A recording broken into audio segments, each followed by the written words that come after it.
திரு விஜயோட. இப்போ விஜய்ன்னு சொன்னா கோச்சுக்கிறாங்க எல்லாருமே. எல்லாம் திட்டுறாங்க கீழ. "என்னடா விஜயா?" அப்படின்னேன். என்னுடைய தம்பி, சகோதரர். நாங்க யாருமே எதிர்பார்க்கல. ஆனா எனக்கு ஒரு பெரிய அமைதியா இருந்துச்சு. என்னைக்கு ஆரம்பிச்சாரோ எங்க அசிஸ்டன்ட்ஸ்ட்ட சொன்னேன். "I think there is going to be another tsunami" அப்படின்னேன். ஒரு கால் ஷீட்ல ஹீரோவா இருந்தாரு. இனிமே வாழ்நாள் முழுதும் ஹீரோவா இருக்கணும் ஆக்சுவலா. இருப்பாரு. He will do good. I know deep down. நம்ம நெறைய பேரு அவர பிரச்சாரம் பண்ணும்போதெல்லாம் ரொம்ப கேரக்டர் அசாசினேஷன்லாம் பண்ணாங்க. நான் பழகுனது ஒரு 60 நாளு. அதுக்கப்புறம் ஒரு 20 நாள் ஆக்சுவலா. அந்த 80 நாட்கள்லாம் ஐ குட் சி பிகாஸ் நான் நெறைய வாழ்க்கைய படிக்கிறேன். நெறைய யோசிக்கிறேன். He is great great man actually. வந்து நிச்சயமா போய் எந்த ஒரு ஹெல்ப்புக்கும் போறதில்ல. அவர் எந்த இடத்துல நான் டிஸ்டர்ப் பண்ண மாட்டேன். டிஸ்டன்ஸ்லேருந்து பார்ப்பேன். டிஸ்டன்ஸ்லேருந்து வாழ்த்துவேன். டிஸ்டன்ஸ் தான் அவருக்காக ப்ரே பண்ணுவேன். He will do great things. நம்ம சொல்லலாம் அவருக்கு என்ன அனுபவம் இருக்குன்னு சொல்லிட்டு. வந்த எல்லாருக்குமே அனுபவம் கிடையாது. நீங்க சொல்றது மாதிரி தான். நான் பன்னீர்செல்வம்லாம் விட்டுட்டேன். அவர் சொன்னது 3 வருஷத்துக்கு முன்னால கதை. நீ ரொம்ப நல்லவன்டா வெங்காய கற்பா.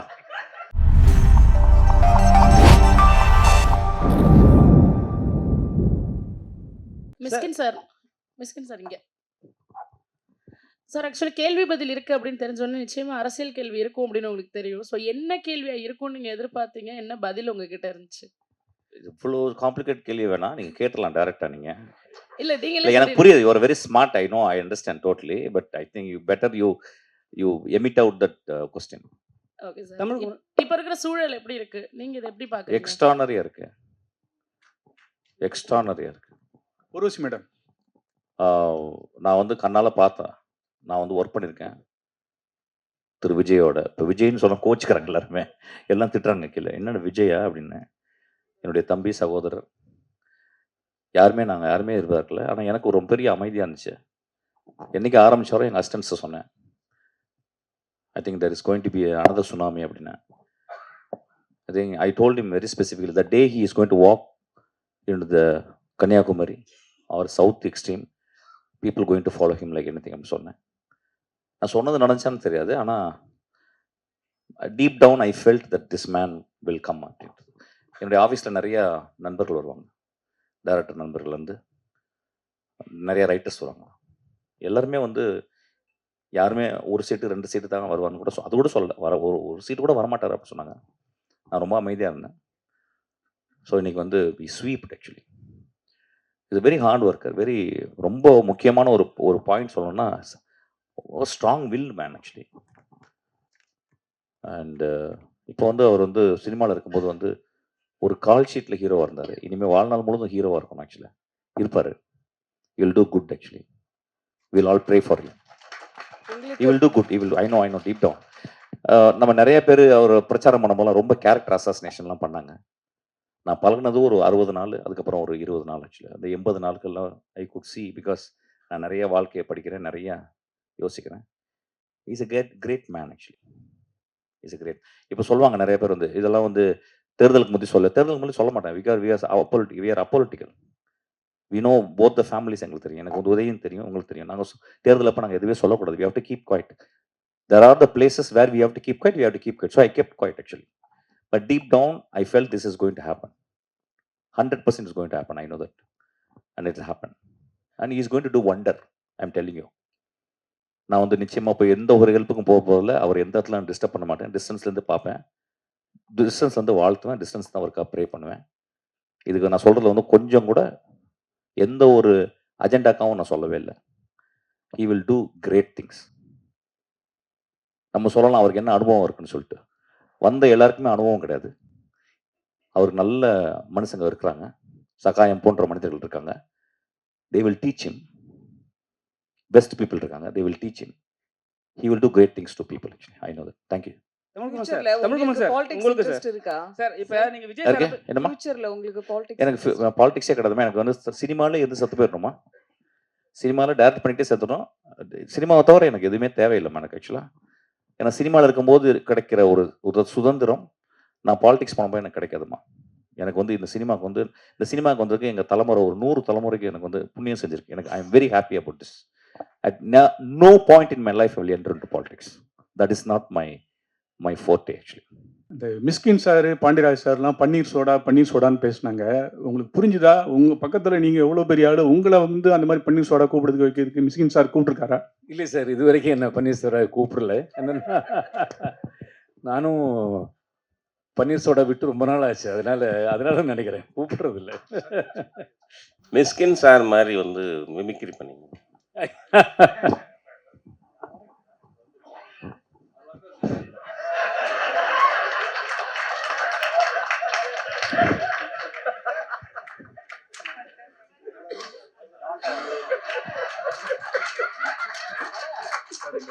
சார் ஷூட்டிங் ஸ்பாட்ல மிஷ்கின் சார் எப்படி பேசுவாரோ அது மாதிரி 2 வார்த்தை நீங்க பேசி காமிங்க sir. Oh my God sir, did you do that? Sir அவர் மாதிரி டயலாக் ஏதாவது பேசி எங்களுக்கு காமிங்க. இல்லை எல்லாமே இல்லை, உங்களை மாதிரி காட்ட சொன்னாங்க, அப்படிதான் காட்டினேன். தேங்க்யூ. மிஷ்கின் சார் நீங்க சம்பளம் நிறைய கேக்குறதா சொன்னாங்களே, ஒரு படத்துக்கு எப்படி கமிட் பண்றீங்க? எங்கம்மா இருக்கு? எங்க இருந்து வருது? கவிதா கொஞ்சம் எந்திரிச்சு கேளு கவிதா. உன் குரலை நீ எங்க பட்டாலும் கேட்கணும் ஆக்சுவலா. என்னம்மா சம்பளம் அதிகமா கேக்குறதா சொன்னாங்களே. ஆமா, அதாவது டைரக்ட் பண்றது கொடுக்க மாட்டேன்றாங்க, ஆனா நடிக்கிறது கேட்கறது குத்துறாங்க. ஆமா, மியூசிக் ஷோக்கெல்லாம் ஜட்ஜா போறீங்க, உங்களோட ஃபேவரட்டான சாங் எங்களுக்காக ஒரு 2 லைன்ஸ் பாட முடியும்? தென்றல் வந்து தீண்டும் போது வண்ணமோ மனசுல, திங்கள் வந்து காயும் போது என்ன வண்ணமோ நினப்புல, வந்து வந்து மோதுதம்மா என்னமெல்லாம் வண்ணமம்மா, எண்ணங்களுக்கேத்தபடி வண்ணமெல்லாம் மாறுமா, உண்மையம்மா உள்ளத நான் சொன்னேன் கண்ணம்மா சின்ன கண்ணே. தேங்க்யூ. மிஸ்கின் சார், தமிழ் சினிமாவில் இப்படி எல்லாரையும் கூப்பிட்டு பன்னீர் சோடா கொடுத்தீங்கன்னா எப்படி கிரியேட்டிவிட்டி வரும், எப்படி சினிமா சீன் வரும், உடல் நலம் மனநலம் கெடாதா? பாண்டியராஜ் சார் பன்னீர் சோடா குடிப்பாரு எங்களுக்கு என்னைக்கு தான் தெரியும். நீங்க பன்னீர் சோடா குடிச்சது இல்லையா? பன்னீர் சோடா குடிச்சு பாருங்க, உங்களுக்கு உடல் நலம், அறிவு நலம், மனநலம் எல்லாமே நல்லா ஜாஸ்தி ஆகும் ஆக்சுவலா. அது வந்து கோட் வேர்டு. நீங்க நான் எதை சொன்னீங்கன்னு நீங்க சொல்ல முடியாது. அதனால தான் இப்ப நாங்க கண்டுபிடிச்சிட்டோம். We coin a word called paneer soda. It can be a real paneer soda, it can be a pseudo paneer soda. நீங்க சொல்றது மாதிரி தான், பன்னீர் சோடெல்லாம் விட்டுட்டேன். அவர் சொன்னது 3 வருஷத்துக்கு முன்னால கதை. நீ ரொம்ப நல்லவன்டா வெங்காய கற்பா.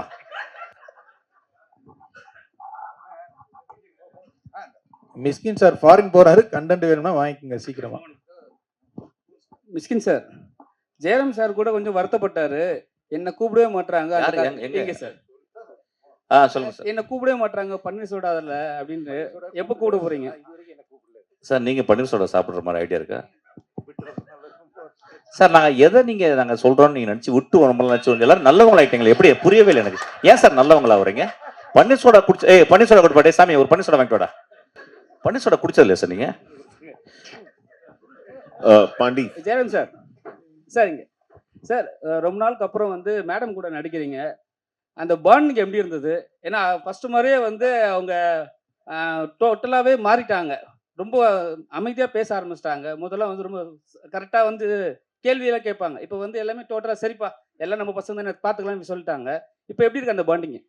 இல்லை, நாங்கள் கிட்டத்தட்ட இப்போ கடந்த 40 வருஷங்களாக நிறைய படங்கள், 25 படத்துக்கு மேலே ஹீரோயினாக பண்ணியிருக்கோம். எந்த இடத்துல இந்த கிவ் அண்ட் டேக் மாதிரி, எந்த இடத்துல நம்ம எந்த ரியாக்ஷன் போட்டால் உருவசி அதை எப்படி திருப்பி ரியாக்ட் பண்ணுவாங்கிறது, அது இத்தனை படங்கள் பண்ணதுனால நிறைய தெரியும். நாங்கள் சேர்ந்து நடித்த படங்கள்லேயே 6 படத்துக்கு ஸ்டேட் அவார்டு வாங்கியிருக்காங்க மலையாளத்தில். ஸோ அது அப்பப்போ தெரியும். அதனால இந்த படத்தில் எல்லாமே நாம் பண்ணுற ஒவ்வொரு டைலாக்கும், நாம் பண்ணுற ஒவ்வொரு ரியாக்ஷனுக்கும் அவங்க ரியாக்ஷன், அது மாதிரி அவங்க பண்ணுறதுல என்னோட ரியாக்ஷன், அதுதான் இந்த படத்துலேயே ரொம்ப இம்பார்ட்டண்டான விஷயம். அது நல்லா ஒர்க் அவுட் ஆயிருக்கு. அது அவங்களால எனக்கு அது கரெக்டாக தெரியும். நான் இப்படி போட்டால் அவங்க அப்படிதான் அதுக்கு ரியாக்ட் பண்ணுவாங்க. பாண்டி இங்க மணி, வாழ்த்துக்கள், ரொம்ப நல்லா இருக்கு ட்ரெய்லர் பார்த்தேன். Thank you sir. இப்போ 2 கேள்விகள் எனக்கு உங்ககிட்ட. ஒன்று வந்து ஊர்வசி அம்மா பேசும்போது சொன்னாங்க, இந்த படம் வந்து மலையாள படங்கள் ரொம்ப வேகமாக எடுப்பாங்க, ஆனால் மலையாள படத்தை விட வேகமாக வந்து இந்த படம் எடுத்தது எப்போ ஷூட்டிங் ஆரம்பிச்சு எப்போ முடிச்சிங்கன்னே தெரியல அப்படின்னாங்க. அது ரொம்ப பெரிய காம்ப்ளிமெண்ட்டாக பார்க்குறேன். எத்தனை நாள் எடுத்தீங்க? ஒன்று. அண்ட் இதுக்கான கதை எங்கேருந்து ஆரம்பிச்சது? இந்த கதை வந்து ரைட்டிங் ரொம்ப நல்லா இருக்குன்னு சொல்கிறாங்க. இந்த ரைட்டிங்க்கு என்ன வாட் இன்ஸ்பயர்ட் யூ? எங்கேருந்து ஆரம்பிச்சது? தொடக்க புள்ளி அது? நம்பர் ஆஃப் டேஸ் வந்து சொல்ல முடியாது. ஏன்னா பட்ஜெட் பிஸ்னஸ் பத்தி தான் பேசிக்கிட்டு இருக்கிறான். ஒண்ணும் இல்ல. 45 நாள்ல படத்த முடிச்சுட்டோம். 45 நாள் படம், 2 நாள் இந்த ப்ரொமோ சாங்க்கு 2 நாள். அதுக்கு எல்லாமே காரணம் என்னுடைய டீம், என்னுடைய ஆர்டிஸ்ட் தான். ஏன்னா அவங்க ஒன் டேக் ஆர்டிஸ்ட் எல்லாருமே. அப்புறம் இவங்கள வச்சுக்கிட்டு எத்தன நாள் எடுக்கிறது? அது பெரிய இதுவா இருந்தது. ஆமா. 2 ஆமா. 60 டேஸ் சொல்லலாம். ஆமா. ஏன்னா 2 கால் ஷீட் போனோம். அதனால போனோம். இன்னொன்னு அந்த வீட்டுக்குள்ள எடுக்கிறது ரொம்ப ரொம்ப கஷ்டம். அம்மா சொன்னது மாரி கேமராமேன் வந்து அப்படியே ஃபுல்லா வீடியோ தெரியாது. ஃபுல்லா பிளாக் கிளாத்ல போட்டு மூடிருவாரு. சின்ன இடம் தான். அதுக்குள்ள என்ன பண்ணுவாங்கன்னா, இவங்க பண்ற காமெடிய சிரிக்கிறதுக்காகவே கூட்டம் கூட்டமா எல்லாம் மேக்கப் எல்லாமே அப்படியே நின்றுவாங்க. உங்க காம்போவ பார்த்து சிரிக்கிறதுக்காகவே. ஒன் மோர்ன்னு போயிட்டே இருக்கும். ஆனாலும் அதுக்குள்ள வந்து அம்மா சொன்னது மாரி அந்த ரைட்டிங் தான் வந்து அந்த சிரிப்ப வந்து அவ்வளவு குடுத்தது. அதுக்காக இதுவாச்சு. அது ரைட்டிங்கா வந்து இந்த படத்துக்கு நான் 3 வருஷத்துக்கு முன்னாலே எழுதினேன். இது வந்து லாக்டவுன் டயத்துலயே அந்த கதைய நான் எழுதிட்டேன். ஒரு சின்ன ஸ்பார்க் தான். என்னுடைய Ashwin assistant couple friendly director இருக்கான்ல, அவன் வந்து ஒரு ஒரு வெப் சீரிஸ் சொன்னான். "இத பாருங்களேன் உங்களுக்கு ரொம்ப பிடிக்கும்" அப்படின்னு சொன்னான். அந்த ஹிந்தில வந்து குல்லக் அப்படின்னு சொல்லி சோனில இருக்கும் அந்த வெப் சீரிஸ். அத நான் பார்த்தேன். அதுக்கு இதுக்கும் சம்மந்தம் இல்ல. அத நான் தழுவல் அப்படின்லாம் போட்டுறாதீங்க. அது சீன் எதுவுமே இருக்காது. அதுல ஒரு அப்பா, அம்மா 2 ஆம்பள பசங்களுக்குள்ள நடக்கிற ஒரு கதை. அது வந்து இத சொல்லி இது இது மாரிலாம் நான் வந்து ஒரு வாரத்துல கதை பண்ணிருவேன்டா அப்படின்னு எங்க பண்ணுங்கன்ட்டு போயிட்டான். அந்த சவால எடுத்துக்கிட்டு பண்ண இந்த கதை தான் இந்த கதை. அது வந்து அப்புறம் வேற வேறயா சுவாரஸ்யம் மாறி அதுக்குள்ள ஒரு கொலை விழுந்தா எப்படி இருக்கும்? அந்த கொலைய யார் இது? அப்படின்னு அது வந்து ஒரு கதகளி நான் ஏற்கனவே பண்ணியிருக்கிறதுனால, அந்த மூடுக்குள்ள இத வந்து ஒரு டார்க் காமெடியா பண்ணா எப்படி இருக்கும்? அப்படின்ட்டு நான் ஸ்கிரிப்ட்டா எழுதி தூக்கி வச்சுட்டேன். அப்ப ஜெகன் அண்ணன்கிட்டயும் திவ்யா அவங்க அப்ப வந்தாங்க. அவங்க வந்து வேற ஒரு படத்துல ஒர்க் பண்ணிட்டு, இந்த ஸ்கிரிப்ட் புக் எடுத்து குடுக்கும்போது அவங்க வந்து, "சார் இத உடனே பண்ணுங்க சார். இது ரைட்டிங்கா செம்மையா இருக்கு" அப்படின்னாரு. சண்முகராஜ்ன்னு சொல்லி என் நண்பர் ஒருத்தரு. அவரும் வந்து பாண்டியராஜ் ரொம்ப நாளைக்கு அப்புறம், "இது வந்து உங்களுடைய ரைட்டிங் அது வேற மாரி இருக்குது" அப்படின்னு அவங்க சொன்னதுனால, சரி இத போய் படமா பண்ணிறலாம் அப்படிங்கிறது. ஒவ்வொன்னும் அதான் ஒவ்வொரு ஆளும் இந்த படத்த பண்றதுக்கு ஒரு உந்துதலா இருந்தாங்க. அதுல என் உதவி இயக்குனர் ஜீவான்னு ஒருத்தன் இருக்கிறான். அவன்ட்ட தான் நான் எழுதி டைப் பண்ண சொல்லுவேன். அவன் பண்ணும்போதே டைப் பண்ணும்போதே அவன் பயங்கரமா இதுவாவான். "சார் செம்மையா இருக்குது சார். இது ரைட்டிங்காவே நல்லா இருக்கு" அப்படின்னு. அப்ப எல்லாருமே சேர்ந்து இந்த பிரிம்பல் அண்ட் கோவ என்னைய பண்ண வச்சிருக்காங்கன்னு தான் நான் சொல்லுவேன். Pandiraj sir, thank you. இங்க சார், தமிழ் கமல் சாரை வந்து நடிக்க காரணம் என்ன? 7 வருஷத்துக்கு வாங்கின கடனா இல்ல நன்றி கடனா? கடன், நன்றி கடன் 2மே இருக்கு. அன்னைக்கு வாங்குன அட்வான்ஸ் மட்டும் கிடையாது. எனக்கு பிரச்சனை வரும் போதெல்லாம் வந்து இவருக்கு தான் ஃபோன் அடிப்பேன். எப்பவுமே இல்லைன்னு சொல்லாம குடுக்குற ஒரு நல்ல நண்பர். ஆத்மார்த்தமான நண்பர். அது மட்டும் கிடையாது. என்னைய வந்து காஸ்ட்லியான ட்ரெஸ் போட்டு பார்க்குறது. அ எல்லாமே வந்து என்னைய அவரு ரசிப்பாரு என்னைய. என்னைய வந்து ரொம்ப அவருக்கு ஒரு இந்த கதை வந்து நல்லாயிருக்கு. அவருக்கு இந்த இத குடுத்தோம்னா, அந்த நட்புக்கு ஒரு மரியாதையா இருக்கும். அப்படிங்கிற ஒரு இதுதான். அவர நடிக்க வச்சதுக்கு காரணம் வந்து அவருக்கு அரசியல்ல ஆசை இருக்கு. அவர் மூஞ்சிய வெளில நல்லா காட்டலாம் அப்படிங்கிற ஒரு நண்பனுடைய ஆசைன்னு வச்சுக்கலாம். தமிழ் கமல் சார், நீங்க விஜய் சார் போய் மீட் பண்ணீங்க. அவர்கிட்ட வந்து தமிழ் சினிமாவை பத்தி ஏதாவது கோரிக்கை ஏதாவது வச்சுக்கிறீங்களா? என்ன? நிறைய வச்சிருக்கோம். நிறைய ஒரு மனுவாவும் குடுத்துருக்கோம். பண்ணி தரேன்னு சொல்லியிருக்காரு. உடனே நான் பண்ணி தரேன்னு சொல்லியிருக்கேன். ஊர்வசி மேடம், பாண்டியராஜ் சார் சொன்னாரு, ஒரு முக்கியமான உங்க வீட்ல வந்து ஒரு துஷ்டி இது இருக்கும்போது, அண்ணன் இருக்கும்போது வந்து நீங்க நடிச்சீங்க. மறுநாளே வந்து நடிச்சீங்க. அதுவும் காமெடி சீன்லன்னு. நீங்க நடிச்சிருந்தா இந்த ஷூட்டிங்க வந்து கேன்சல் பண்ணிருக்கலாம். ஆனா வந்து இது இல்லாம நடிச்சீங்க. அதுவும் காமெடி சீனு. அப்போ வந்து ஒரு சிஸ்டரா உங்க மனநிலை எப்படி இருந்தது? ஒரு நடிகையா மனநிலை எப்படி இருந்தது? அது வேண்டாமே. இது ஒரு எமோஷனல் மீட்டிங் இல்லையே. அது ஒரு இன்சிடென்ட் அவர் நல்ல விதமா சொல்லி அத விட்டுட்டாரு. அத பத்தி நெறைய பேர் அந்த கேள்வி கேட்கக்கூடாதுங்கிறதுனால தான் உங்க யாருக்கும் நான் அத பத்தி சொல்லல. இது 100% நம்ம பெர்சனலான ஒரு விஷயம். அது என்ன ஒண்ணு, அந்த யூனிட்ல யாருமே அத என்கிட்ட கேட்கல. டைரக்டர் கேட்கல. எஸ்பெஷலி ஜெயராமுக்கு என் ஃபேமிலில எல்லாரையுமே தெரியும் வருஷக்கணக்கா. அவர் எதையுமே கண்டுக்கல. அவரு அதுக்கு முந்தின நாள் எடுத்த காமெடி சீன பத்தி எல்லாம் பேசி, பாண்டியராஜ் எதுவுமே கண்டுக்கல. ஏன்னா, எதையாவது கேட்டாக்கா நம்ம அந்த அந்த இது மாறிடும். இல்லைங்களா? அவர் ஒரு பெருந்தன்மையான ஒரு விஷயம் சொன்னாரு. நம்ம அத இப்ப டிஸ்கஷன் வச்சுக்க வேண்டாமே. ஓகே. சார் பாண்டியராஜ் சார், நீங்க ஸ்டேஜ்ல சொன்னீங்க, சாண்டி மாஸ்டரை வச்சு செஞ்சேன். இன்னும் நல்லா நடிக்கிறாரு. இன்னும் மேல மேல வருவாருன்ட்டு. அவரை இப்ப வச்சு நீங்க ஹீரோவா பண்ண போறீங்க. ஹீரோ பண்றதுக்கு டான்ஸ் இல்ல இந்த படத்துலயும் அவர் ஒரு ஹீரோ தான். ஜெயராம் சார் எப்படி ஹீரோவோ, சாண்டி மாஸ்டர் ஒரு ஹீரோ, மிஸ்கின் சார் ஒரு ஹீரோ, ஊர்வசி அம்மா எல்லாருமே இந்த படத்தில் எல்லா கேரக்டருக்குமே ஒரு இது இருக்கும். எப்போவோ இல்லை, இப்போவே அவர் சீக்கிரமாக இன்னும் ஒரு 2-3 வருஷத்தில் தவிர்க்க முடியாத தமிழ் சினிமாவுடைய ஹீரோவில் சாண்டி மாஸ்டர் கண்டிப்பாக இருப்பார். அவரும் நானும் சேர்ந்து கண்டிப்பாக படம் கண்டிப்பாக பண்ணுவோம். நன்றி சார் அனைவருக்கும் நன்றி. தலைப்பு பூரா பன்னீர் சோடானே இருக்க போகுது சார். அதாவது பரிமளா அன்கோ பன்னீர் சோடா. அனைவருக்கும் நன்றி. Group photo please.